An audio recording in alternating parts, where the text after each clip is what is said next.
Voilà, bonjour à tous et bienvenue à cette nouvelle édition du salon Urbaccess. Pour ceux qui ne me connaissent pas, je suis Florent Orsoni, je suis directeur d'un design lab et vous allez voir pourquoi on va parler de design ici à l'école de design de Nantes Atlantique et également président de la commission AFNOR P96A, accessibilité et qualité d'usage dans l'environnement bâti. Donc un pied en normalisation, un pied en design. Et en fait, quand Jean-Marc Maillet-Contos et Albert Ray, donc les organisateurs du salon, m'avaient présenté le concept d'Urbaccess il y a quelques années, ils projetaient en fait une accessibilité comme faisant partie intégrante de la ville, et ils projetaient aussi cette question du design pour tous. Et j'espère sincèrement qu'à la lumière de cette présentation, nous allons voir et visualiser enfin ce que ça veut dire. Et j'ai le sentiment finalement qu'on arrive à un moment charnière de l'accessibilité. Et c'est aussi l'une des premières fois qu'on va voir un designer de renom, j'ose le dire ainsi, Rudy Bord ici présent, s'impliquer aussi pleinement dans la question de l'accessibilité et surtout démontrer qu'on peut dépasser les codes, finalement, les codes dans lesquels on dit trop souvent qu'on enferme l'accessibilité, on enferme la normalisation comme une prothèse. Et on va voir comment cette prothèse accessible devient un objet esthétique. Et la signalétique, d'après Rudy Bord, enfin du moins de ce que j'en vois, c'est une façon de lire et écrire la ville et d'aller provoquer un peu de l'imagination. Donc j'ai le plaisir d'accueillir ici au centre Rudy Bord, dont vous aurez l'immense privilège de découvrir les travaux. Et il y a une table ronde composée aussi comme un triptyque qui est très cher au design, avec les questions de maîtrise d'usage, avec Thierry James ici présent, représentant et direction de la commission d'accessibilité de la CFPSA. La technique, la capacité du déploiement industriel. On a Sylvain Denoncin, Déo Guidage. Donc comment est-ce que tout ça va se déployer aussi sur le territoire français, et au guidage à qui on doit vraiment la composition et l'esprit de cette table ronde. Et puis l'identité avec évidemment Rudy Bord ici présent. Alors pour le bref sommaire des réjouissances de ce matin, on va bien sûr redétailler, mais très rapidement, très rapidement, les enjeux de la loi. Et on va essayer un format. Alors je vous avoue que c'est vraiment la première fois qu'on teste ça. On va pas être sur une table ronde où chacun dit grosso modo en 10 minutes ce qu'il y a à dire, et puis finalement il n'y a pas trop d'interaction et chacun s'en va comme ça. On va essayer d'être un peu en réaction sur des projets, sur des photos, sur des images, et on vous invitera aussi à réagir les uns et les autres éventuellement. Et je vois avec plaisir que vous êtes très nombreux autour de cette table ronde. On va essayer de travailler sur des études de cas. Patrimoine, centres commerciaux et transports. Donc regardez un peu ce que va apporter cette approche multisensorielle, et les nouvelles technologies aussi en ouverture. J'aimerais bien poser quelques petites questions aux différents interlocuteurs, voir un peu ce qu'ils pensent de cette révolution des smart cities, ou que sais-je encore.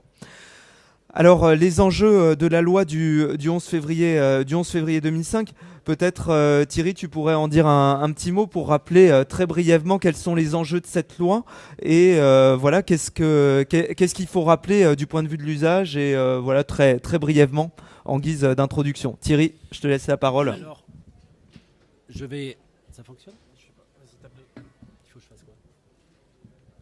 J'appuie où ? Ouais, il faut que tu te rapproches du micro. Ouais. En fait, il faut que je le mange. Bonjour. Donc, quoi dire de la loi de 2005 ? Tout d'abord, qu'elle a inclus un certain nombre de handicaps supplémentaires, et vous le savez tous. Et cela a permis jusqu'à aujourd'hui de faire en sorte que l'accessibilité, qui était hier pas franchement prise en compte pour les personnes déficientes visuelles, notamment les personnes déficientes visuelles, soit possible ou partiellement possible aujourd'hui. Je pense que c'est un petit peu l'enjeu d'aujourd'hui. On va parler notamment en ce qui me concerne du transport, et vous verrez que le design, les éléments de guidage ou d'information sont essentiels au déplacement des personnes déficientes visuelles. Voilà, c'est vraiment dans cet esprit qu'on va essayer de travailler. Design essentiel au déplacement des personnes déficientes visuelles et de tout le monde. Mais finalement, peut-être que les usagers en situation de déficience visuelle agissent comme un révélateur de ce qui ne fonctionne pas finalement dans la signalétique et dans la façon dont on va jalonner l'espace. Donc c'est vrai qu'on va essayer de voir un peu dans un double esprit, couvrir les besoins de tous, mais aussi parce qu'on est là pour en parler. Vous savez comme moi l'actualité brûlante autour des ADAP, etc., des agendas d'accessibilité programmés. La question peut-être d'une certaine optimisation budgétaire, c'est-à-dire comment est-ce qu'on va faire pour tous au lieu de faire pour du spécifique. Et ça, c'est quelque chose qui me semble en tout cas assez important. Alors, qu'est-ce que c'est cette approche multisensorielle? Peut-être un petit mot, Sylvain, très rapidement, pour nous détailler à peu près ce que ça signifie. On va prendre un micro-baladeur, ce sera plus pratique. Tu as l'autre. Excusez-nous, le temps de s'habituer au micro, il faut parler très près, manger le micro Vous quasiment. Vous m'entendez ou pas? Non, ça marche pas. Il faut vraiment que tu le manges. Bon, je vais prendre l'autre. Là, c'est mieux. Allô, allô? Oui, ouais. Merci. Bonjour à tous. Effectivement, la signalétique multisensorielle, qu'est-ce que c'est? C'est une manière d'aborder l'accessibilité à travers les besoins et de sortir de notre monde purement voyant et de la construction des villes telle qu'elle a été faite jusqu'à présent, c'est-à-dire organisée autour de la vue et de la vision, qui fait qu'on oublie quand même une bonne partie de la population. Donc concrètement, le tableau qui vous est présenté, c'est un tableau qui est issu d'une charte multisensorielle qu'on a définie avec Chrysalide, qui est présent aussi, pour le Conseil d'État pour la mise en accessibilité des tribunaux administratifs et cours administratives d'appel en France. L'enjeu, quel est-il? C'est celui d'homogénéiser finalement des équipements qui permettent de rendre ces sites qui sont par définition des endroits dédiés aux citoyens et donc ils doivent être exemplaires en matière d'accessibilité. Donc comment on s'y est pris? On est parti évidemment de choses plus traditionnelles, ce qui est la signalétique verticale, donc des plaques de port, des totems d'orientation, ça c'est ce que vous connaissez, que vous utilisez pour un grand nombre d'entre vous dans vos déplacements. Mais à côté de ça, on a défini des équipements de signalétique dite sonore, puisque la loi 2005 parle aussi de doubler les informations, autrement dit comment je rends des informations visuelles accessibles, notamment à travers l'utilisation du son. Ensuite, il y a de la signalétique dite horizontale, donc c'est tout ce qui est podotactile en particulier. On marche tous de plus en plus sur des bandes d'éveil de vigilance dans les transports en commun, en haut des escaliers. C'est une partie de la loi qui est très claire en termes d'application. Et puis à côté de ça, il y a tout ce qui est équipement pour malentendants en termes de boucle magnétique, et puis des choses type la poignée de porte ergonomique qui doivent être conformes à la loi. Autrement dit, c'est de définir un ensemble d'équipements qui doivent être cohérents sur l'ensemble du territoire pour qu'un usager puisse retrouver les mêmes codes, qu'il soit dans un tribunal à Lille, à Marseille ou à Paris. Et avec un enjeu esthétique, on y reviendra, puisque le Conseil d'État, c'est des bâtiments qui vont du Palais Royal avec un niveau patrimonial extrêmement fort, jusqu'à des sites qui viennent d'être construits. Donc on doit être dans un compromis esthétique et fonctionnel. Alors après, comment ça se passe à peu près techniquement? Est-ce qu'il y a quelle est la méthodologie qui peut être employée par rapport à ça? La première étape, c'est celle de la définition de la charte. Autrement dit, il y a une concertation qui implique un grand nombre de parties prenantes. Donc ça va aller de la maîtrise d'ouvrage, le client évidemment qui doit maîtriser ce qui va être installé chez lui et bien comprendre les enjeux. Mais après, il y a des professionnels autour qui s'installent pour optimiser budgétairement parlant les choses. C'est d'actualité. L'enjeu, c'est bien d'optimiser au regard d'un certain budget l'efficacité en termes d'usage. Et là, on sort un petit peu de la loi. Et ça va être aussi le sens de notre propos. Il y a la mise en conformité, certes, mais c'est le moment de se poser la question de l'usage et de l'usage pour tous. L'usage des personnes âgées, on en parle beaucoup aujourd'hui, de silver economy. Donc c'est comment on optimise finalement les équipements. Donc après, en termes de projet, on va intégrer aussi dans les parties prenantes les usagers pour définir ensuite une charte. Donc cette charte, elle va reprendre les équipements qui vont être installés, des variantes, puisque des sites peuvent avoir des caractéristiques patrimoniales différentes. Et puis on va définir une méthodologie ensuite d'implantation. Et c'est souvent, nous qui travaillons en normalisation, un champ qui est manquant. On va définir des produits, mais on ne va pas souvent parler de leur application. Donc ce qui est fondamental, c'est bien de parler du produit dans son contexte, dans son élément. On va parler de contraste, de taille de caractère. Donc c'est fondamental de définir finalement comment on va utiliser ces solutions techniques pour rendre le tout très cohérent. Donc après, on déroule la méthodologie de projet, on définit cette charte, ça a été validé par le vice-président du Conseil d'État, et derrière, ça va redescendre au niveau des différents tribunaux.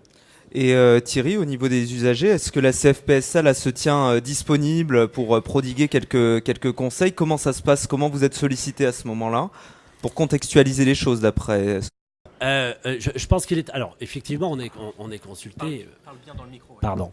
Effectivement, on est très sollicité. On est très sollicité d'une part par le groupe de normalisation pour siéger dans l'ensemble des dossiers liés au déplacement, à l'information et à la sécurisation des personnes déficientes visuelles, d'une part. Et par ailleurs, on est très sollicité évidemment par la déléguée ministérielle à l'accessibilité liée à ses fonctions, donc liée à l'accessibilité et à la réglementation. Et on en sort de trois mois de négociation. On en sort tout juste. Et puis ensuite, on est évidemment sollicité par des groupes privés, qu'ils soient SNCF, RATP ou bien d'autres, ou également des designers qui nous consultent pour rendre leurs produits, d'une part, esthétiques, et surtout qu'on garde l'usage du produit définitif, parce que le produit, dès qu'on crée une signalétique, qu'elle soit au sol, qu'elle soit sonore ou qu'elle soit d'une autre forme, peu importe, il faut qu'elle soit d'une part jolie et d'autre part donc jolie et agréable à regarder, parce que vous, payeurs, si c'est pas très joli, ça va pas beaucoup vous intéresser, et si ça vous intéresse pas, vous ne l'installez pas. Donc il faut d'une part que le designer, et là je regarde Rudy, fasse son boulot pour rendre ses produits agréables, et d'autre part qu'on ne perde pas la fonctionnalité de base du produit. Donc en clair, une borne de guidage reste une borne de guidage, même si elle est rendue jolie, il faut que ce produit reste utile. Et Rudy, comment est-ce que tu peux appréhender justement ces questions-là, là, le point de vue du designer finalement face à toutes ces contraintes, hein? Alors oui, je crois que je vais raconter un tout petit peu l'histoire de cette rencontre qui nous a amené à créer une gamme. Il s'est passé plusieurs projets où nous avons fait un projet signalétique et où EOGuidage a été sollicité après coup pour régler les questions d'accès. Il faut parler bien dans le micro. Il faut parler vraiment. D'accord. C'est vraiment agaçant. Alors, où donc nous avions fait un projet signalétique et où l'entreprise EOGuidage spécialisée dans l'accessibilité venait après et rajoutait un certain nombre d'éléments qui correspondaient à ça. Je pense que ça a été une époque et aujourd'hui, il s'agit bien entendu de rapprocher ces deux corps de métier en un seul et arriver, moi j'appelle ça cannibaliser cette approche, ces contraintes complémentaires et malgré tout à travailler sur, puisque c'est un peu l'objet de notre intervention, de travailler sur cet environnement.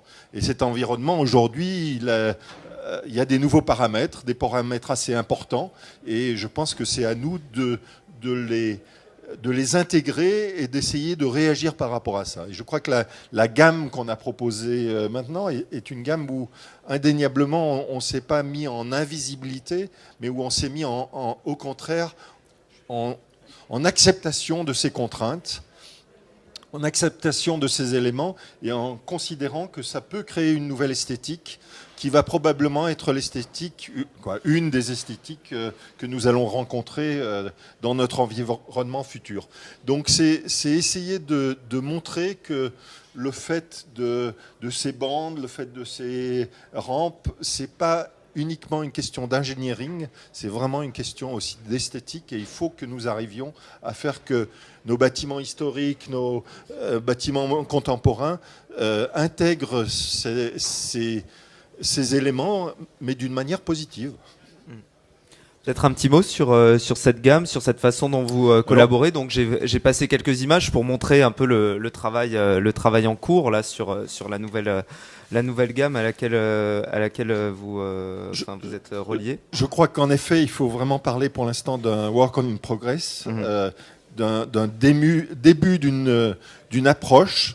Et cette approche, comme vous le voyez là, elle est basée sur des objets qui sont tridimensionnels et qui qui ne sont pas des objets qui ont pour vocation d'être à la fois visibles et pas visibles, comme très souvent la signalétique, où on a cette ambivalence entre il faut que ce soit vu, mais il faut pas que ça gêne. Donc c'est comment arriver à intégrer en fait l'esthétique pour que ce soit là et que ça participe finalement de l'architecture. Alors le terme universel, pour moi, ça a toujours été un terme où j'ai un peu qui me gratte. Pas que je souhaite que tout le monde et qu'on arrive à faire un langage universel, tout ça, ça va très bien. Mais c'est vrai que la question du contextuel, je pense, est essentielle et qu'elle doit toujours être posée en opposition à cette question de l'universel. Et cette gamme est vraiment conçue pour être quelque chose de fortement évolutif et qui peut s'adapter à des situations très diverses. Je crois que c'est le pas suivant qu'on va essayer de mettre au point, c'est de se dire, tiens, quelle est la problématique, par exemple, des mairies, quels sont les messages qu'on doit transmettre dans ce lieu-là, quelle est l'esthétique dont on a besoin dans ces lieux-là. Moi, j'oublie jamais que... Le mot accessibilité est superbe, mais il faut vraiment qu'on intègre aussi l'accessibilité aux personnes qui ont des difficultés de lecture autres que visuelles, les personnes d'origine différente, et qui aujourd'hui, dans nos mairies, notamment de villes périphériques, on s'apercevra bien que la difficulté, elle passe pas uniquement sur la question de la visibilité et de la lisibilité. Il faut qu'on travaille aussi sur une accessibilité culturelle. Et je dirais que c'est un gros chantier sur lequel on va aussi continuer à travailler. Oui, on est sur une accessibilité finalement au sens très large, une façon de mieux lire les choses, d'accéder finalement beaucoup plus large, tout en étant effectivement le mot conception universelle, encore une fois, et puis on l'a suffisamment dit, la notion d'universalité c'est extrêmement mal choisi parce qu'il y a systématiquement des adaptations nécessaires à des contextes finalement. C'est ce qu'on va voir à travers un peu les études de cas. Peut-être juste très rapidement, puisque vous avez dans la main, je dirais, l'objet de base. L'objet de base, c'est un objet qui se veut tridimensionnel, donc qui n'est pas, comme souvent actuellement, les gammes essayent d'être le plus plat possible, etc., etc. Il se veut tridimensionnel, donc il est en tant qu'objet déjà visible. Ces deux ombres ont été renforcées d'une certaine manière, donc l'objet en tant que tel est visible. On a sur la partie haute un travail tactile qui peut se développer, et ensuite une impression sur la surface. Alors vous me direz, toute la question d'interchangeabilité des informations est une partie sur laquelle on travaille, mais là aussi je pense qu'il y a des données nouvelles, c'est-à-dire qu'un objet de 3 cm, aujourd'hui ça passe dans une imprimante. Des imprimantes un peu spéciales, mais ça passe. Donc on peut aussi penser ce type d'objet. Et je crois qu'on est parti pour faire deux matérialités. Une des matérialités va être pas très éloignée de ça, c'est-à-dire que ça va être en carton. C'est-à-dire un objet pas cher du tout, un objet qui aura cette vocation de durabilité, je dirais, moyenne, ce qui correspond bien aux besoins de signalétique. On voit très bien que tous les 10 ans, malheureusement, il y a bien dans une mairie, il y a bien des informations qui ont changé, etc., etc. Et une gamme avec des matériaux plus durables en opposition de ça. Donc c'est aussi toute cette question bien entendu, de la tonalité, mais moi je donnais toujours comme exemple pour cette accessibilité, il faut que la machine à café elle sente, parce que rien de mieux que l'odeur de la machine à café pour dire qu'il y a une machine à café. Donc comment aussi intégrer ce type d'extension. Je crois que nous avons encore de longs mois devant nous pour finaliser ou pour poursuivre, je dirais, cette gamme.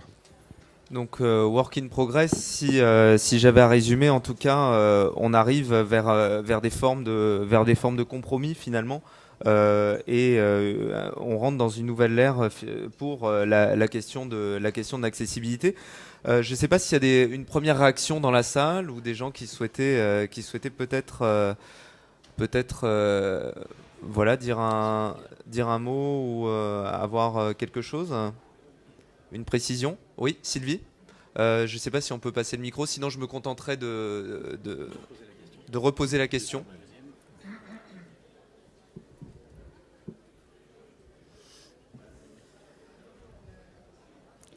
Vas-y. Ouais. Le monsieur va mettre. Attendez. Allez-y. C'est bon, tu peux y aller. Oui, merci. Sylvie Antonin, CETEC Organisation. Moi, je me pose la question du braille.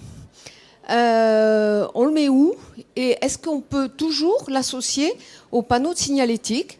Parce qu'il y a quand même la problématique de l'atteinte de la main.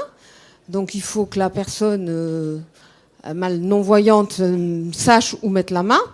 Et est-ce que c'est compatible avec la hauteur de pose des panneaux de signalétique et qui doit être plutôt à la hauteur des yeux? Voilà. Thierry, je pense que je peux te laisser répondre. Bonne question. Effectivement, notre signalétique, ça ne va pas forcément être votre signalétique. Pourquoi? Parce que sur une porte, une signalétique de porte, on va la trouver aisément. Et par conséquent, vous pourrez aussi mettre du braille. Une signalétique d'étage, par exemple, j'arrive avec l'ascenseur ou je monte avec les escaliers et il y a un numéro à poser sur le palier. Où, comment je le trouve? En clair, je ne le trouverai jamais. Sauf si je me mets, comme on dit vulgairement dans le monde des déficients visuels, à ramer tous les murs, ce qui n'est pas possible. Donc en clair, notre signalétique à ce moment-là risque d'être déportée. Ou elle peut être en sortie d'ascenseur, immédiat sur le montant vers le bouton, ou elle peut être, et c'est les discussions qu'on a menées récemment, sur du braille sur la main courante. Parce que si je monte par les escaliers, je vais forcément mettre la main dessus. Si je sors de l'ascenseur, je mettrai forcément la main dessus. Donc c'est toute la question du bon positionnement et d'utiliser ça à bon escient. Peut-être Sylvain, un mot. Rudy aussi, ouais. Non, juste rapidement. C'est tout le sujet en fait. C'est-à-dire qu'on parlait d'universalisme, d'universalité et en même temps de spécifique. On est bien dans cette problématique-là. Autrement dit, c'est un peu ce qu'on a essayé de faire pour le Conseil d'État, c'est de définir un standard qui est lié à un bâtiment qui a un usage spécifique. Et la question de l'information en matière d'accessibilité est fondamentale. On a l'habitude de dire que 50% du travail d'accessibilité, c'est de l'information en amont. C'est de savoir au mieux, quand je vais aller dans un endroit que je ne connais pas, d'aller prendre de l'information. Aujourd'hui, on a des téléphones qui peuvent nous fournir beaucoup d'informations avant de se déplacer. On va tous sur Mappy, sur Google Maps avant d'aller quelque part. On utilise nos GPS. La prise d'information est essentielle. Donc effectivement, quand on rend un site accessible, il faut surtout ne pas oublier la partie information. Qu'est-ce que j'ai mis et comment je le donne à voir, comment je le rends visible, sans mauvais jeu de mots, comment je donne cette information aux personnes qui vont utiliser ce site-là. Autrement dit, sur une typologie de site que je vais être amené à fréquenter régulièrement, si le braille est toujours au même endroit, je vais retrouver ce code-là. Si j'arrive dans un bâtiment que je ne connais pas, évidemment, je ne vais pas m'amuser à toucher tous les murs pour trouver où se trouve le braille. Tout est une question de contexte. Rudy, peut-être un mot? Oui, très rapidement. Fort de cette réflexion, nous, on est parti sur des modules de taille relativement réduite, mais qui peuvent se décomposer. C'est-à-dire qu'ils peuvent très facilement, par exemple, avoir une partie basse qui permettrait cette partie tactile. Mais surtout, ce qui nous paraissait important, c'est que l'objet en tant que tel soit suffisamment facilement repérable. Donc la tridimensionnalité nous paraissait importante. Et voilà. Et de se dire, c'est toujours sur la partie inclinée. Donc là aussi, une fois qu'on a compris le système, on retrouve peut-être plus facilement. Et on peut le décomposer. Donc on peut très bien mettre la partie en braille à hauteur la plus simple et mettre l'information au-dessus. Bien parler dans le micro. Ouais. C'est vrai que les micros directionnels, ça... Voilà. Alors, il y avait une question de la part de Frances Carré. 3 questions. Alors après, on va peut-être grouper ces questions le temps que le micro arrive. En une seconde, le temps que le micro arrive, pour répondre aussi à madame. Ce qui a été pensé sur ce module-là, qui fait 15 cm par 15 cm, c'est qu'effectivement, il y a un chanfrein qui est à 45 degrés, je pense, qui est sur le dessus, qui permet finalement de poser sa plaque de porte à hauteur de vue. Et là, il y a les codes qui sont assez bien définis. Et en même temps, d'avoir un confort de lecture pour la main qui évite les plaques que l'on met à plat. Là, on a une problématique tactile, puisque je suis obligé de casser mon poignet. Comme ça. Voilà, je me casse le poignet pour pouvoir lire le braille. Ici, on est sur un module où finalement, presque quelle que soit la hauteur, j'ai un vrai confort de lecture. Après, il faut la trouver, la plaque. Mais quand vous avez un chanfrein à 45 degrés, ça change quand même tout. Il y avait une question donc, dans le fond de la salle. Si vous voulez bien, on va grouper les 3 questions pour pouvoir y répondre. C'est à vous. Oui. Bonjour, Marie-Pierre Warneau de la Cité de l'Architecture et du Patrimoine.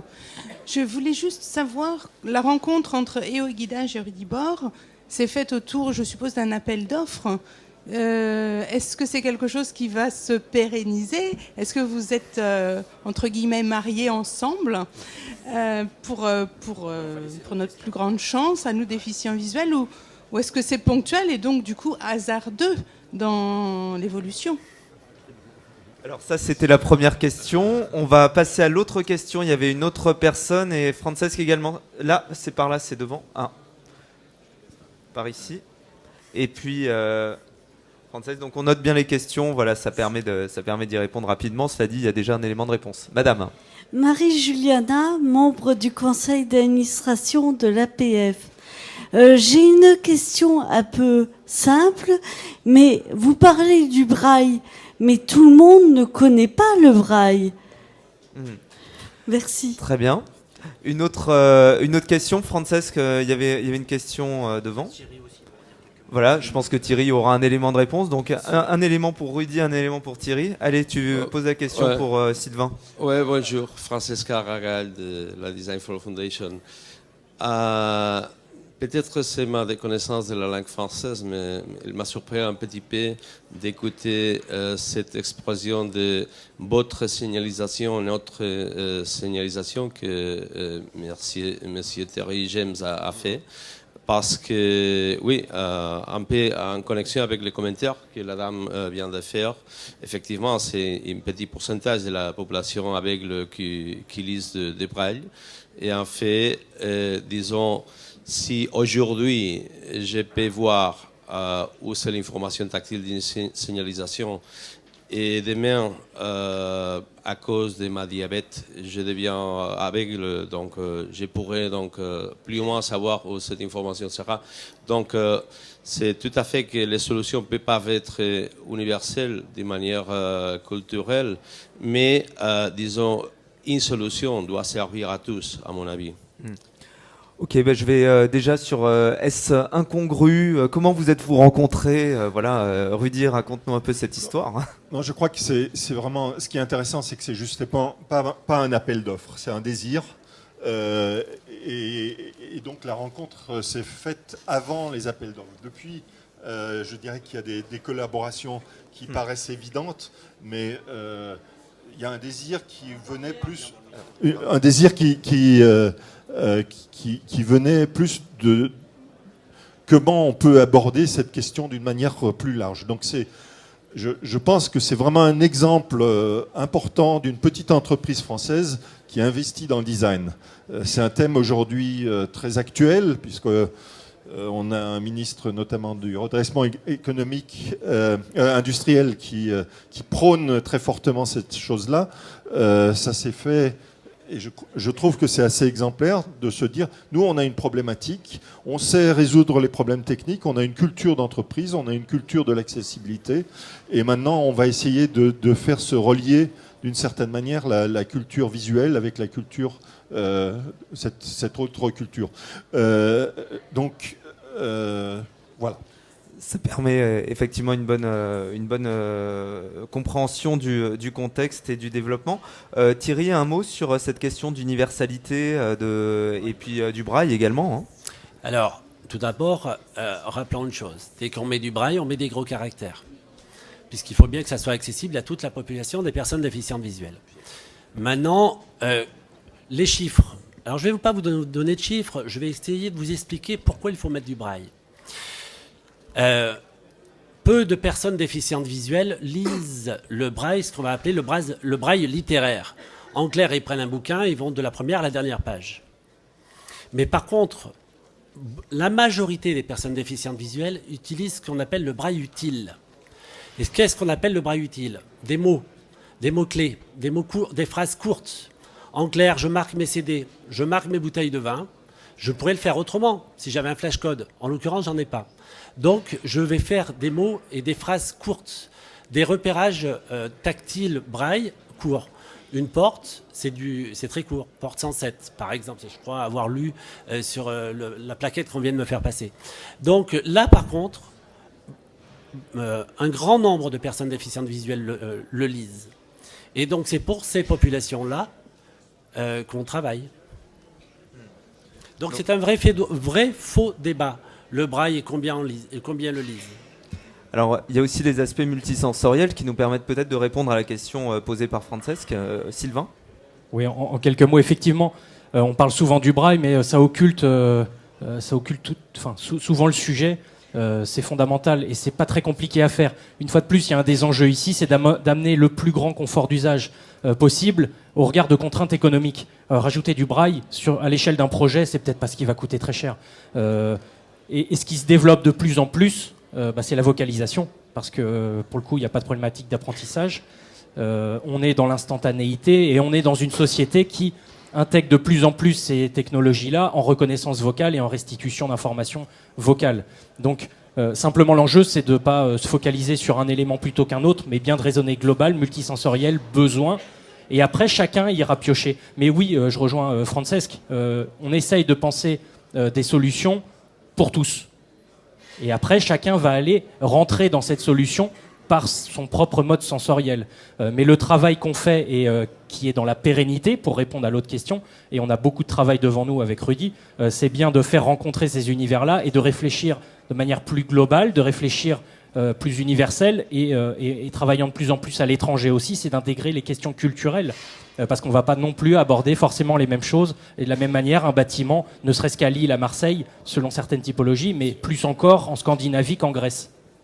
Petite question sémantique qui va plaire à Francesc, c'est la différence peut-être entre la notion de design for all et universal design, et ce qui fait qu'on a basculé à un moment sémantiquement d'un champ à l'autre. Je pense que Francesc pourra vous en parler longuement.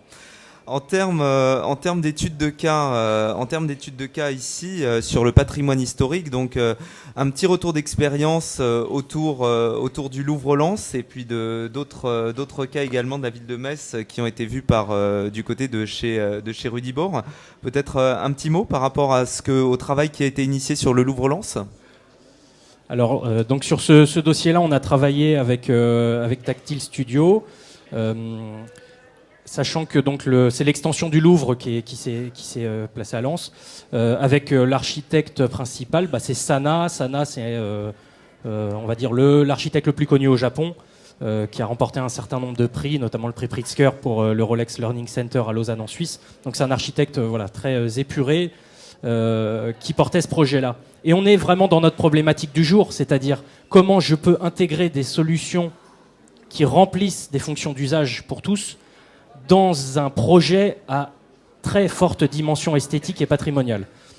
Donc on a travaillé avec l'équipe de Rudy Bord et Nelly chez nous qui est architecte, a travaillé main dans la main avec eux pour définir justement un schéma d'orientation qui va de l'extérieur du site, des abords, jusqu'à l'intérieur du musée, avec des tables tactiles et sonores. De l'extérieur du site, sur les abords, il y a un parc autour qui est très agréable pour se promener. Et puis après, l'intérieur du site, pareil, comment on va gérer des problématiques d'orientation avec du relief, du braille, de l'audio, du tactile, et comment on intègre tout ça de manière esthétique et fonctionnelle. Alors encore une question universelle et je me tourne vers Thierry peut-être. Est-ce que c'est toujours utile d'avoir des plans en relief à l'entrée des bâtiments ou quoi ? Enfin, est-ce que ça c'est quelque chose qui doit se généraliser ? Est-ce que c'est utile ? Comment ? Quand est-ce qu'on les utilise ? Alors, les plans.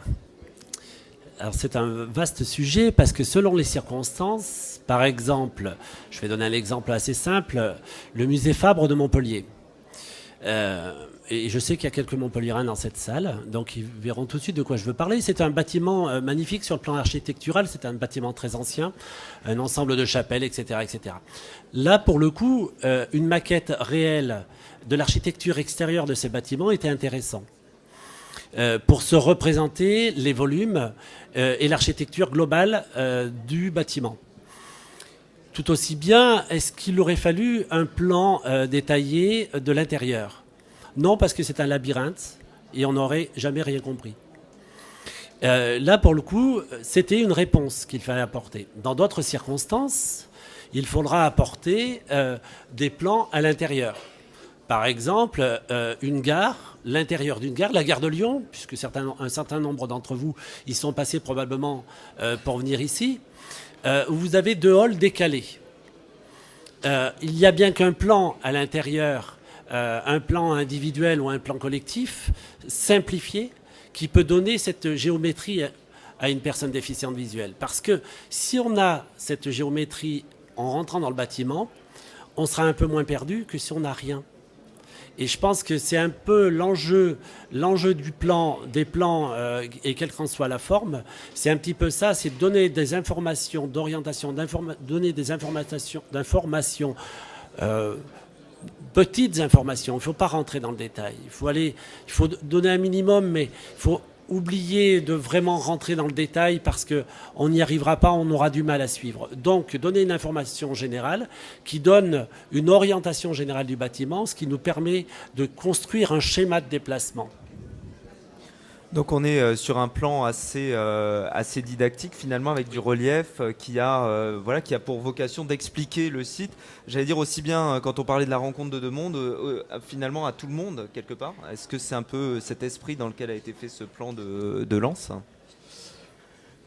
Les plans, ça fait depuis 1995 qu'on travaille sur des plans les plus accessibles possibles et c'est pas une problématique simple.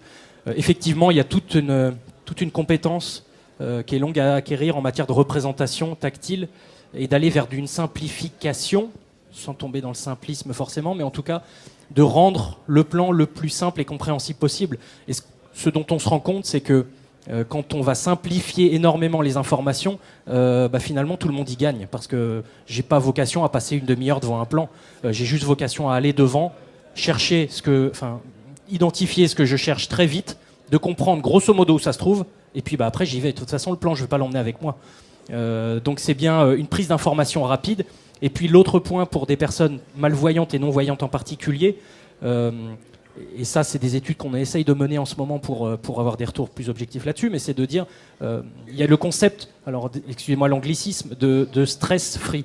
Autrement dit, comment on va essayer de réduire le stress dans la mobilité et dans les déplacements à travers des aides techniques.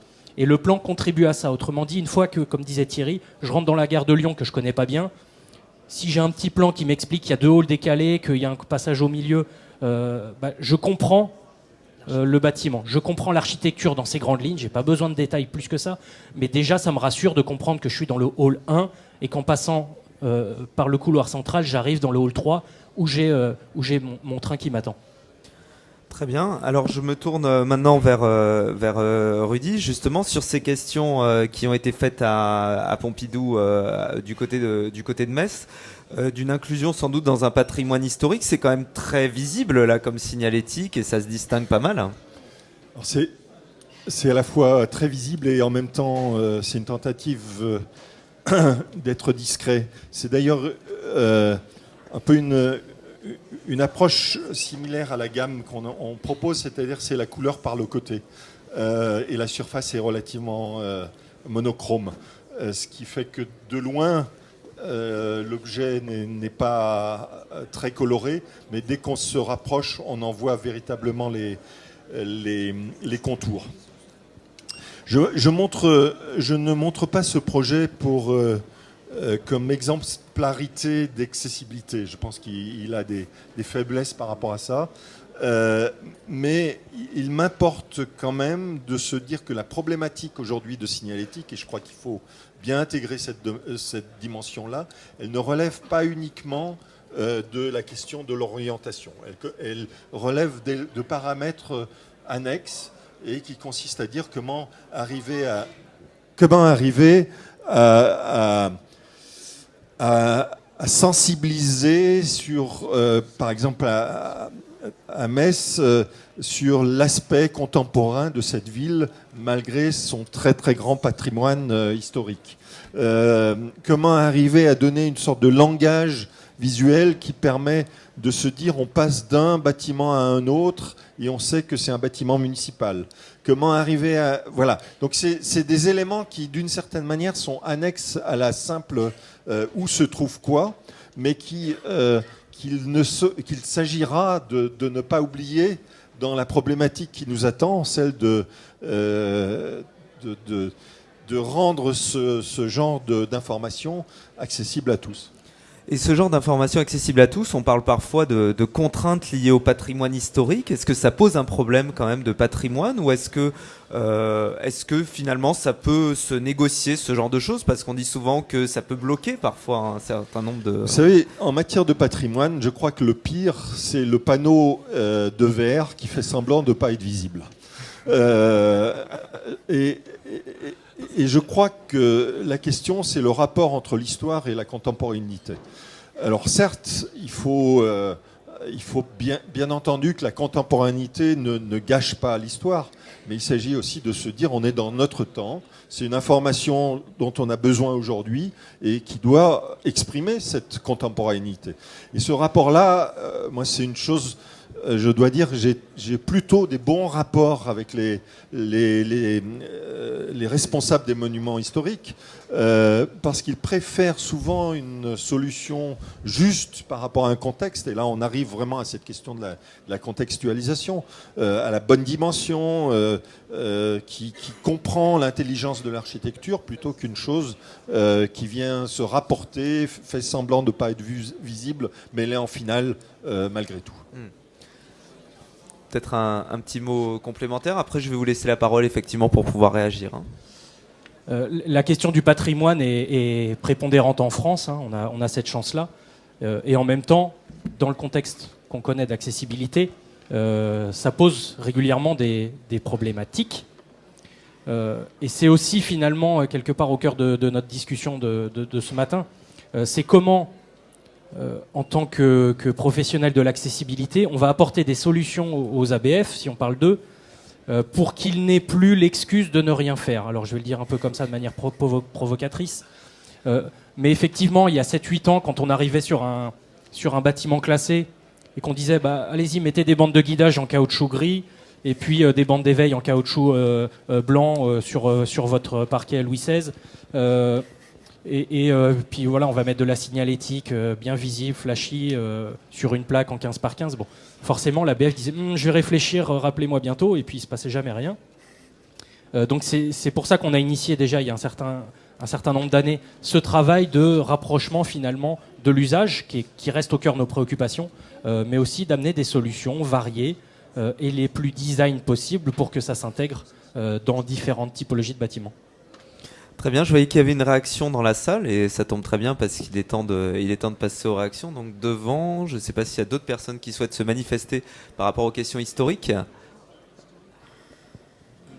Très bien. Non, historique, non, pas historique. Voilà, je vous laisse la parole. Après, pour Madame au premier rang également. Oui, bonjour, Thierry Renaudin, secrétaire général de la Maison de Victor Hugo, établissement Paris Musée. Une remarque... à savoir que effectivement tout ce qui est signalétique, toutes les nouvelles technologies doivent être prises en compte, mais je pense qu'il est important aussi de ne pas oublier la médiation. Enfin, moi, je suis un établissement culturel, et la médiation, la formation des agents est importante. Je pense qu'il faut vraiment concilier les deux, sinon on passe d'un monde à un autre et d'un secteur particulier. Voilà, merci. Tout à fait, oui. C'est vrai qu'on a évoqué très rapidement ces questions signalétiques sur le patrimoine et bien évidemment, il y a ces éléments-là en complémentarité à prendre en compte. Merci pour ce rappel, en tout cas. Il y avait une autre question ici au premier rang. Ouais. Eh bien, moi, je suis de Talange, près de Metz, et je peux dire que de se rendre à Metz, c'est la galère, parce qu'il y a des hauts trottoirs, des très hauts trottoirs. Il y a les places sont faites en pavé. Alors moi, mon idée, c'était qu'il y a une bande pour les fauteuils, pour les voitures, les vélos, pour les poussettes, tout ça, mais rien n'a été fait encore. Alors c'est vrai que pour les personnes qui ne voient pas la route, c'est vraiment galère pour aller d'un endroit à un autre avec la place qui fait vraiment qui est en pavé. Et d'autre part, le fait d'avoir des inscriptions comme ça n'indique pas à la personne aveugle ou malvoyante ce que c'est comme bâtiment. C'est beau les inscriptions. Encore faut-il les voir. Alors 2 réponses. Déjà pour la remarque de la personne sur les musées, c'est ce que je disais aussi tout à l'heure en matière d'information. L'information, elle est en amont sur la prise d'information quand je me rends dans un nouveau site, mais elle est effectivement dans la formation du personnel d'accueil, à l'accueil de personnes à besoins spécifiques et la médiation culturelle. Hein, ça, on est bien d'accord. Après, pour répondre à madame sur la signalétique visuelle, là on parle de signalétique visuelle, or le sujet du jour c'est la signalétique multisensorielle. Donc j'en profite juste en 1 minute pour parler d'un système qui existe en France, qui est normalisé, qui est même universel. Des télécommandes sont distribuées gratuitement. On ne va pas rentrer dans le détail de la technique, mais enfin Thierry pourrait en parler. Aujourd'hui, on peut avoir une petite télécommande gratuitement qui active les feux sonores, mais qui active des balises de bâtiments, qui active des équipements.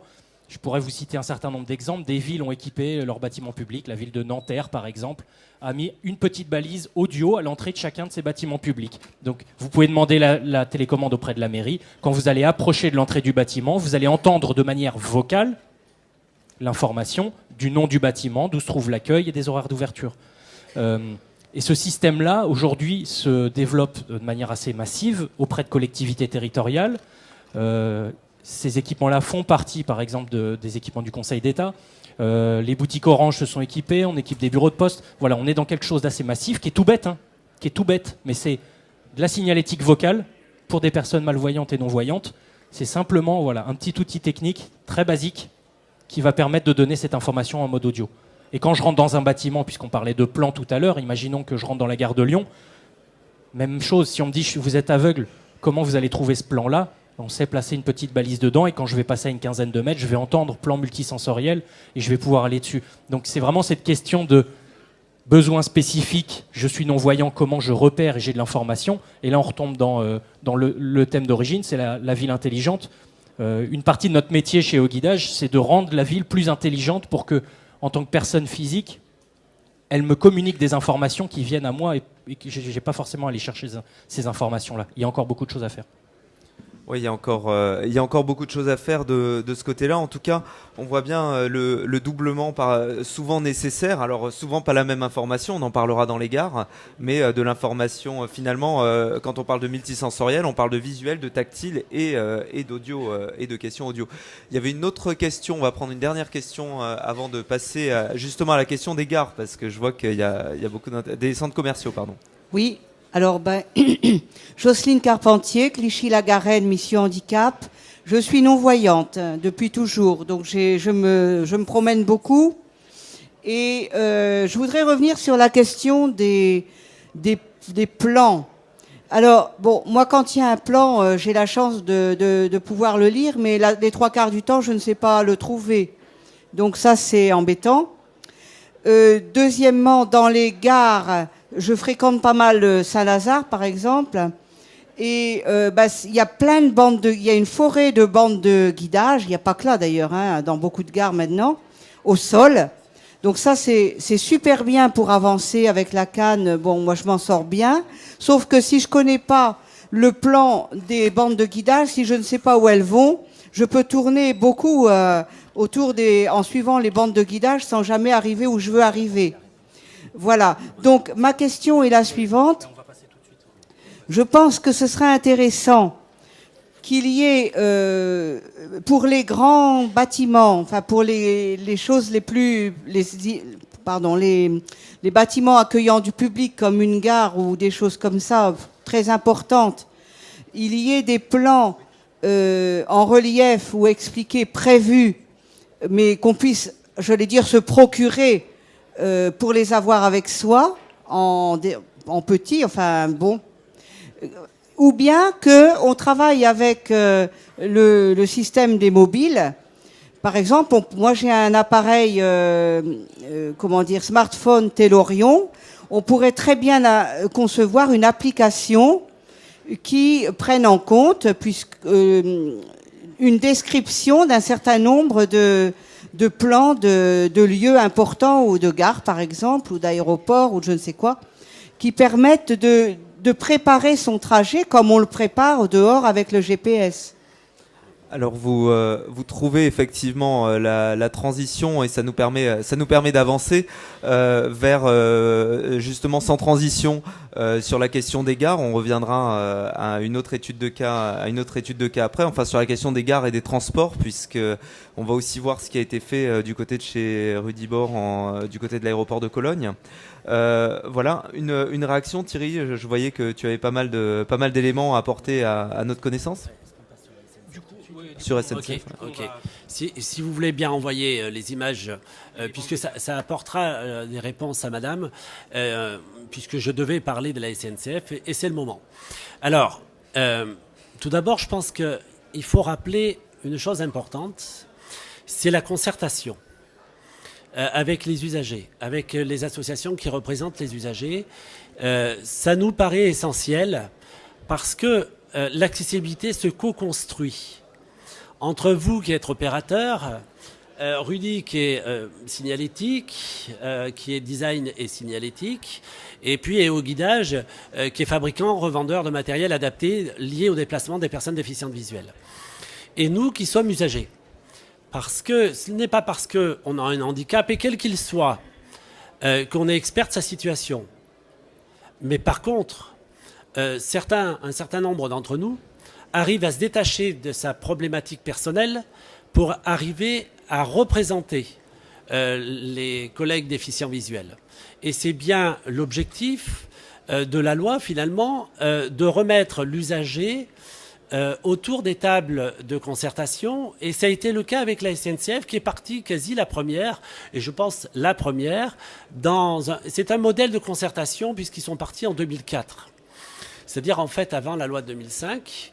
Et depuis lors, on travaille avec la SNCF. Alors, on fait quoi avec la SNCF? La SNCF avait l'obligation, comme tout un chacun, de nous orienter, de nous sécuriser et de nous informer. Et de grands travaux ont été menés avec eux, on est même allé à l'étranger, pour trouver des solutions tactilo, visuelles et sonores.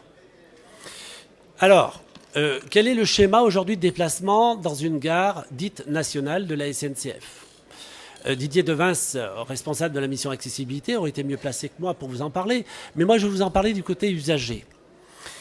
Donc, on a travaillé avec cette mission accessibilité pour d'abord définir quels étaient les besoins des personnes déficientes visuelles dans une gare. Est-ce que, hier comme aujourd'hui, on est capable de rendre une totale autonomie aux personnes aveugles, notamment, dans une gare et dans une grande gare? Non. Il faut en être conscient et nous en sommes conscients. Ce n'est pas pour autant qu'il ne faut rien faire. Et donc, par conséquent, on a écrit un cahier des charges avec eux et on a déterminé les éléments techniques. Alors, madame, vous avez parlé de forêt, de bandes de guidage. Ben, tant mieux, c'est que vous les avez vus, vous êtes tombé dessus avec votre canne. C'était bien l'objectif. Mais si en plus vous aviez utilisé la télécommande classique de vos feux tricolores, à chaque intersection, vous auriez entendu des balises sonores qui se seraient déclenchées les unes après les autres et qui, l'une vous aurait dit accueil, par exemple, avec un décalage du son vers la gauche, une autre vous aurait dit billet avec un décalage du son vers la droite, par exemple, et partant de là, comme tout un chacun, vous auriez eu une signalétique, certes adaptée, mais une signalétique sonore qui aurait été, qui double la signalétique au sol. Et c'est ce qui permet notre autonomie dans une gare, et notamment dans les grands établissements. Et on a fixé des priorités, puisqu'on savait qu'on ne pouvait pas emmener la personne aveugle jusqu'à sa place, comme tout à chacun. Donc on a fixé des priorités. La première des priorités, c'était de permettre à la personne déficiente visuelle, d'une part, d'aller chercher son billet de train, et d'autre part, de se rendre à l'accueil, où là, un service avec du personnel dédié, Accès+, allez pouvoir prendre en charge la personne déficiente visuelle, notamment, puisque c'est ouvert à tous les handicaps, donc pouvoir prendre en charge les personnes déficientes visuelles et nous emmener jusqu'à la place. Et alors, on est allé au-delà récemment, puisqu'on a travaillé, le groupe de travail vient de se terminer avec la SNCF, sur les plans, puisqu'une de nos revendications majeures était de dire, si je connaissais la gare dans son architecture de façon simplifiée, ça me permettrait de comprendre où je me déplace. Et je ne serais pas simplement un pion qui se déplace de carrefour de bande de guidage à un carrefour de bande de guidage. Mais parce que j'aurais pris connaissance de cette gare avant de venir, je saurais que si je suis au carrefour qui me dit telle information, par exemple, et que j'arrive à un carrefour suivant qui me dit de tourner à droite pour aller au billet, je pourrais coller un plan de ma représentation mentale par rapport à ce que je vis avec ma canne ou avec mon chien guide. Et donc, on a travaillé avec la SNCF pour travailler sur des plans tactilo-visuels, puisqu'on travaille toujours pour les personnes aveugles et les personnes malvoyantes, ne l'oublions pas. On a travaillé sur la création de plans simplifiés et individuels. Et je dis bien individuel, parce que la personne déficiente visuelle doit pouvoir s'approprier son plan. Et comme le disait tout à l'heure Sylvain, on ne va pas rester une demi-heure devant un plan.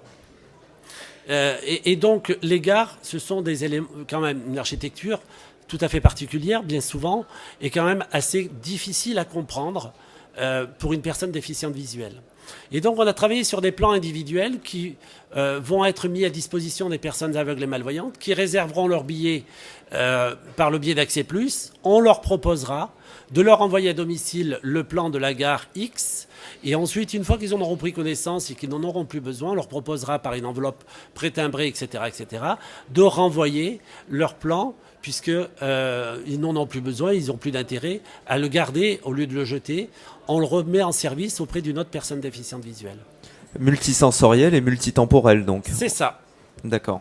Avec un élément de préparation. C'est vrai que j'ai montré ce qui a été fait à la SNCF, peut-être un élément par rapport à la RATP, un élément à rajouter par rapport à la complexité de ces gares. On voit des balises audio, d'autres éléments.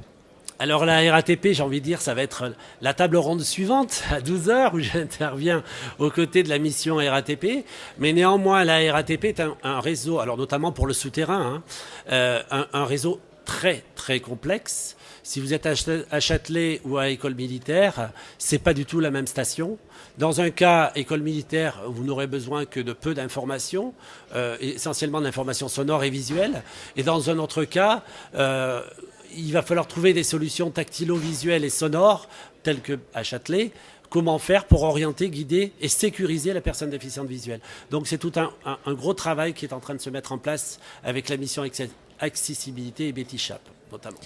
Très bien, donc table ronde suivante. Donc voilà, un petit mot peut-être, Sylvain, pour conclure sur la RATP, sur ces questions de transport, avant qu'on passe à l'aéroport de Cologne. Non, RATP, effectivement, nous on a équipé quelques sites pilotes qui ont cette vocation finalement, et on reprend la concertation en amont. La concertation, elle se fait dans les étapes de concertation. Il y a un moment donné le fait de tester dans la vraie vie des solutions. C'est bien d'en parler autour d'une table, mais il y a un moment donné, c'est plus concret de se retrouver sur un site qui est équipé, de mettre en place des panels d'utilisateurs et de tester, et puis de voir ce qui fonctionne moins bien. L'expérience fait qu'on avance, et on sera amené à en reparler, mais effectivement sur les schémas des gares RATP, on est sur des choses assez simples, quelques informations vocales, un peu de guidage au sol, mais on laissera la RATP en parler juste après. Sur cette question en tout cas complexe, prototypage et retour d'expérience, j'avais envie de poser un peu la question. Là, je vous montrais des choses par rapport à la Chine aussi, où il y a de fortes interrogations sur les questions de signalétique au sol, bande au sol.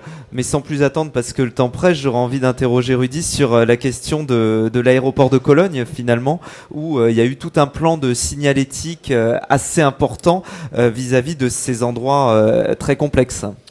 Je dirais que c'est plus que de la signalétique, c'est offrir un lieu aussi complexe qu'un aéroport, un langage particulier. Un langage qu'on a souhaité le plus clair possible, qui est basé sur des pictogrammes, qui est basé sur aujourd'hui une famille de plusieurs centaines de pictogrammes, mais des pictogrammes qui allient des éléments, je dirais, hyper fonctionnels et construits avec des éléments presque un peu illustratifs, avec des niveaux je dirais, de vocabulaire par rapport à ça qui peuvent se différencier selon je dirais les contraintes d'usage et les contraintes de fonctionnalité. Donc pour la signalétique, c'est réduit presque au minimum. Pour d'autres cas, ça peut devenir une expression qui relève presque de la publicité, avec les mêmes outils. On peut par exemple parler du parking et identifier d'une certaine manière ce parking. Donc on joue en permanence entre des éléments fonctionnels et des éléments qui finalement ont une certaine ludicité selon les cas. Mais ce qui importe, je crois, dans cette chose-là, c'est pour moi un exercice qui, dans un cas très particulier, l'aéroport de Cologne est entre celui de Düsseldorf et de Francfort, donc entre deux aéroports gigantesques, de se dire on peut aussi particulariser un petit aéroport et le rendre charmant et finalement accessible par le fait qu'il soit proche, qu'il montre sa simplicité, qu'il montre la facilité de son usage. Ensuite, je pense que c'est quand même dans cet immense chantier dans lequel on se situe aujourd'hui, moi je crois qu'il est important que l'on veille à ce que tout notre environnement ne ressemble pas à des gares et à des aéroports. C'est quand même des cas extrêmes. Et il y a des endroits où il fait vraiment pas bon de se perdre, et ça c'en est un, d'autant plus que les lieux sont souvent très complexes, que se perdre ça veut dire rater son avion, etc. Mais il y a quand même beaucoup d'autres lieux où cette légère désorientation, finalement, il faut aussi savoir la considérer comme pas toujours fatale. Donc moi je plaide très fortement sur des différences de degré d'efficacité selon les lieux, d'autant plus qu'on a quand même aussi des lieux qui sont, par exemple, des écoles. C'est a priori, on y rentre en début d'année et on apprend à les connaître, etc. Donc, est-ce qu'il faut véritablement transformer des écoles en des aéroports parce que certains pourraient au début de l'année se perdre, ou est-ce qu'on n'a pas d'autres méthodes pour rendre ces lieux-là, qu'on puisse y avoir une sorte d'apprentissage du lieu, aussi bien pour les voyants que pour les non-voyants d'ailleurs. Donc voilà, comment trouver la juste mesure de la signalétique selon les lieux. Moi, ça me paraît être un des thèmes importants pour notre futur, où on voit bien quand même que la signalétique a pris une importance très forte, quelle que soit laquelle d'ailleurs.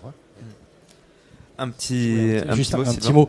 Effectivement, chaque jour, notre travail, c'est de travailler à la mise en accessibilité à travers des équipements de bâtiments qui vont de petits commerces en passant par des aéroports pour les plus complexes. Il y a toujours une première question à se poser, c'est quelle est la stratégie qu'on va se donner. Autrement dit, est-ce que notre but, et ça rejoint ce qu'évoquait Thierry, c'est de rendre tout le monde autonome sans même que les personnes connaissent le site, donc la problématique du primo-visiteur. Est-ce qu'on s'adresse à des personnes qui connaissent très bien le site? Donc, quelle stratégie on met en place? Est-ce que l'objectif, c'est d'amener tout le monde jusqu'à un point d'accueil et après, on va travailler la prise en charge humaine, parce que dans un schéma de mise en accessibilité, il ne faut pas oublier qu'il y a des hommes qui sont là pour accueillir les personnes. Donc, voilà, ça c'est juste une question, et ça rejoint l'intervention de tout à l'heure. Quel est l'objectif qu'on se donne en matière d'accessibilité? Comment on réfléchit autour du fonctionnement du site? Une mairie, on va y aller 1, 2, 3 fois par an. Une école, pour reprendre l'exemple de Rudy, c'est tous les jours. Donc au bout d'un mois, je connais le site. Donc on ne travaille pas du tout de la même manière. Quand on parle avec des missions handicap pour des salariés d'entreprises privées, ils nous disent, il y a un temps d'apprentissage, mais derrière, les gens connaissent parfaitement les sites. Donc voilà, on retourne dans quel est l'usage du bâtiment et comment je vais réfléchir pour optimiser une mise en accessibilité en fonction d'objectifs qu'on s'est fixés. En fonction de l'objectif. Et ici, on dépasse finalement les codes habituels. Est-ce qu'il n'y a pas le risque de s'y perdre un peu dans tous ces codes, Rudy, justement, le fait que ce soit assez chargé finalement? Est-ce qu'il n'y a pas une interrogation par rapport à ça? Je crois qu'il dans la lecture d'éléments tels que cela, on est toujours brouillé parce qu'un reportage photographique, c'est une concentration sur des objets. Quand on le voit dans l'environnement, il est évident que la quantité de ces signes n'est pas aussi grande que quand on le présente. Donc, après, je pense que c'est la justesse du lieu, c'est la justesse de... je pense que c'est là où la contextualisation est très très importante. Quand est-ce qu'on cherche un signe? Il y a tant de signes que l'on ne voit pas et qu'on ne veut même pas voir. Donc il y a vraiment la question de dégager les signes, d'essayer de soustraire les signes là où il y a vraiment à prendre des décisions, à hiérarchiser fortement. Mais ça n'empêche pas que par ailleurs, il peut y avoir des narrations avec les mêmes outils. Et utiliser ces outils, justement, c'est un peu ce qu'on fait ici pour la gamme, utiliser cette esthétique et cette efficacité pour dire autre chose que uniquement les éléments qui relèvent de l'hyperfonctionnel me paraît être aussi les dédramatiser d'une certaine manière. Très bien. On va prendre peut-être quelques réactions dans la salle, s'il y a des éléments. Oui, c'est vrai que j'ai peu posé la question vers la droite. Là, j'ai vu personne, donc ça va permettre d'équilibrer un peu la balance. Voilà, si vous pouvez vous présenter très rapidement et poser donc la question. Bonjour, je m'appelle Vincent Snook, je suis directeur d'une association qui s'appelle Gamma à Namur et on s'occupe d'accessibilité. Bonjour Florent. Bonjour. Voilà, je trouve effectivement tous ces éléments de signalétique et la conception de ces éléments très intéressants. J'aurais voulu voir si vous aviez un retour d'expérience par rapport aux usagers. Parce que on commet souvent l'erreur de réfléchir beaucoup, de consulter à l'avance, de concevoir. Et je pense que lorsqu'on réfléchit même avec des groupes cibles de personnes déficientes visuelles autour d'une table, on n'a pas le même rendu que lorsqu'on est sur les lieux avec des personnes qui n'ont pas eu cet apprentissage au départ. Et donc, est-ce que dans des lieux aménagés, on a fait est-ce qu'il y a des indicateurs qui permettent de mesurer un taux de satisfaction et un taux de réussite par rapport à la compréhension de la signalétique et au fait que les objectifs sont atteints? Donc Vincent, je pense que Rudy et Thierry vont pouvoir te répondre avec 2 points de vue, justement. Ouais, je pense en effet que l'anticipation, tous ces dialogues qu'on a avant la pause de la signalétique sont très très utiles, mais restent relatifs. Nous-mêmes, tout le monde, voit effectivement si un système fonctionne une fois que, pas qu'on ait monté un panneau, mais qu'on en ait monté le système, c'est-à-dire l'ensemble de la coordination entre les informations entre elles, etc. etc. Donc ça, c'est une chose qui est plus complexe qu'elle ne paraît au départ. Et donc, il nous arrive souvent d'avoir des discussions qui anticipent un projet et puis des discussions qui se passent après. À tel point que quand on est aujourd'hui dans des problématiques hyper complexes comme des hôpitaux ou des choses comme ça, nous on préconise une signalétique temporaire avant de mettre la signalétique définitive. Et une part du retour est très simple, c'est les papiers qui commencent à fourmiller dans l'espace une fois qu'on a posé la signalétique. Un papier, ça veut dire qu'il y a une information qui n'existe pas sur la signalétique et sur laquelle on doit réagir.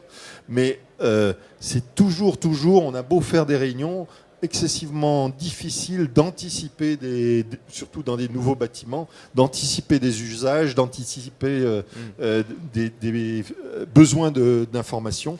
Et donc, c'est bien l'usage lui-même qui permet de le faire. C'est ce qui est recommandé en design, notamment sous le terme d'expérience prototyping, c'est-à-dire la capacité de faire du prototypage rapide. Donc c'est une méthodologie de design bien connue, et d'avoir systématiquement des retours d'expérience qui permettent après d'attaquer quelque chose en dur, voire des sites pilotes, etc. Thierry, peut-être un mot sur cette évaluation continue ? Oui, mais je pense qu'effectivement, elle est essentielle. Notamment, je l'ai évoqué tout à l'heure, pour les travaux menés avec la SNCF, puisque l'installation de bandes de guidage et de balises sonores se sont faits en même temps. Et l'arrivée des plans maintenant, c'est bien parce que, en 10 ans, la réflexion a été menée, les retours d'expérience ont été menés, que finalement, on s'est rendu compte au bout de 8 ans qu'il fallait des plans simplifiés et individuels. Donc ce retour d'expérience, il me paraît essentiel, et je pense qu'on devrait le faire systématiquement dès qu'on rénove ou qu'on crée des bâtiments, et qu'on a créé, dès que l'on a créé une concertation en amont, on devrait avoir cette concertation en aval. C'est rarement fait, et c'est bien dommage, parce qu'on s'apercevrait qu'il y a un certain nombre d'éléments sur lesquels on aurait peut-être pu aller plus loin, d'autres on aurait pu aller moins loin, et ça permettrait de co-construire autre chose après. Alors que nous, associations, on a bien souvent l'impression de toujours recommencer à zéro avec les partenaires, ou avec les uns ou avec les autres. Effectivement, je pense que c'est fondamental. Alors je serais cynique 2 minutes. Aujourd'hui, la problématique des collectivités qu'on côtoie beaucoup, c'est comment je me dépatouille de la loi, comment j'essaye de m'en sortir vite et pas trop mal. Et pas trop cher. Et pas trop cher, Évidemment. J'en parle même pas, mais ça tombe sous le sens. Donc effectivement, il y a ce travail de mise en conformité, point à la ligne, et on passe à autre chose, qui est en train de se faire.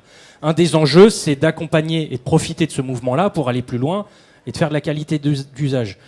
Un des autres enjeux, on le disait et je le répète, c'est de lier ça aux questions d'information. Comment, une fois que j'ai fait de la mise en conformité, j'ai mis en place des choses, je les communique. Et là, déjà, on rame un peu plus.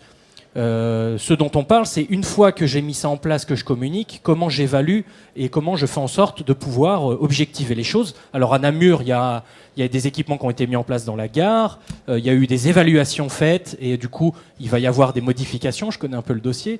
Il y a d'autres sites comme ça qui font l'objet de tests, mais ça part d'une volonté, on va dire, politique au sens large du terme, autrement dit de moyens financiers pour faire de l'évaluation. Mais un des enjeux aujourd'hui, et j'en parlais avec Francesc hier, il y a des laboratoires qui commencent à travailler ces questions-là, et on a des techniques qui vont bientôt nous permettre de tester de manière très scientifique, avec des capteurs sur les personnes, avant, après un équipement, et on va pouvoir aller vers cette objectivation des choses.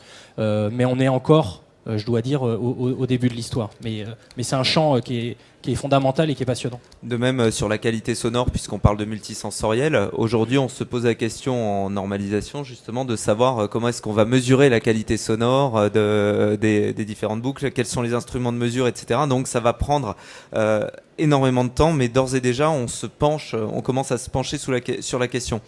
Je vous ai diffusé quelques images du centre commercial d'Angers, l'autre faubourg. Peut-être un petit mot, Rudy, sur ce travail qui a été fait. Malheureusement, on doit passer très vite parce qu'il nous reste 10 minutes pour une question d'ouverture. Mais j'ai montré cet exemple pas parce que je suis très fier du résultat, mais plutôt pour montrer un certain nombre de problématiques. Et je pense qu'il faut quand même justement qu'on ne se cache pas les réalités. C'est un centre commercial et les concepteurs de ce centre commercial sont venus nous voir en nous disant on souhaiterait être exemplaire en matière d'accessibilité. Alors on est allé sur place et on s'est aperçu que le centre commercial est conçu comme un cercle, ce qui est a priori l'élément le plus désorientant voilà, on est dans la contradiction totale par rapport à la question de l'accessibilité. Donc, que faire ? On aurait pu jeter l'éponge. On a décidé de prendre la problématique à 2 bras. Du coup, on a essayé de montrer, de graduer le lieu, de bien montrer où était le nord et où était le sud. Donc, on en a fait un élément ludique, mais le résultat... c'est une sursignalétique d'une certaine manière que je trouve pas si intéressante que ça. Bref, Je pense que la question de l'accessibilité, elle commence par l'architecture, et il serait bon qu'on puisse parfois mieux dialoguer aussi avec les architectes pour pouvoir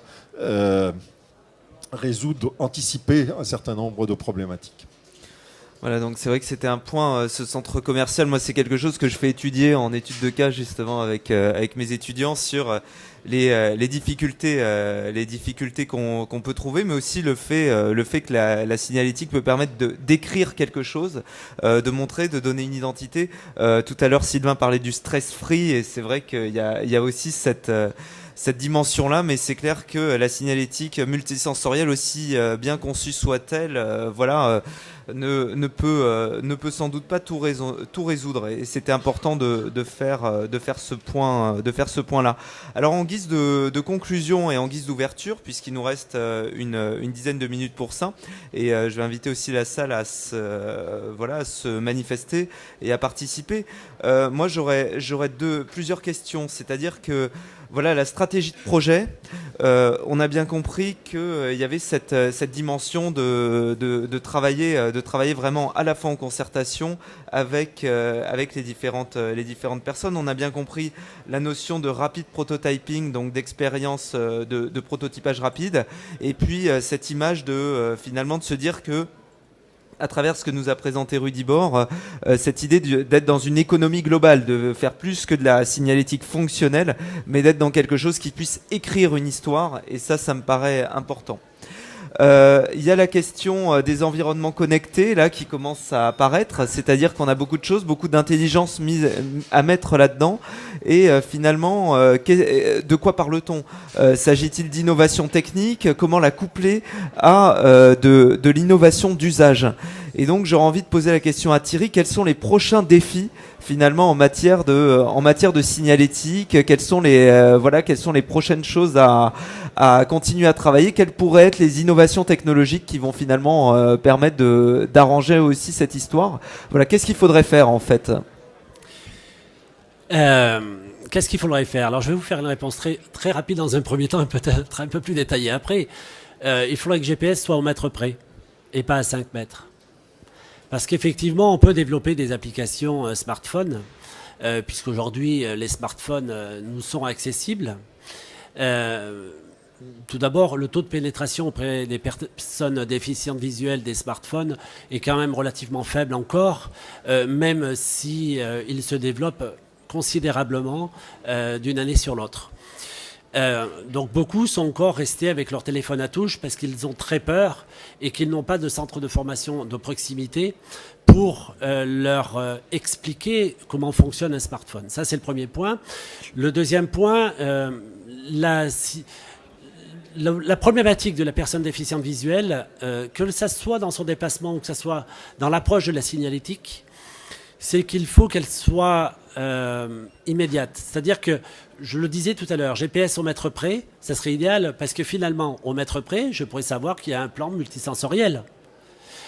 Si c'est à 5 mètres près, je ne le trouverai jamais, sauf s'il y a des éléments de guidage qui m'y emmènent ou une balise sonore qui m'appelle.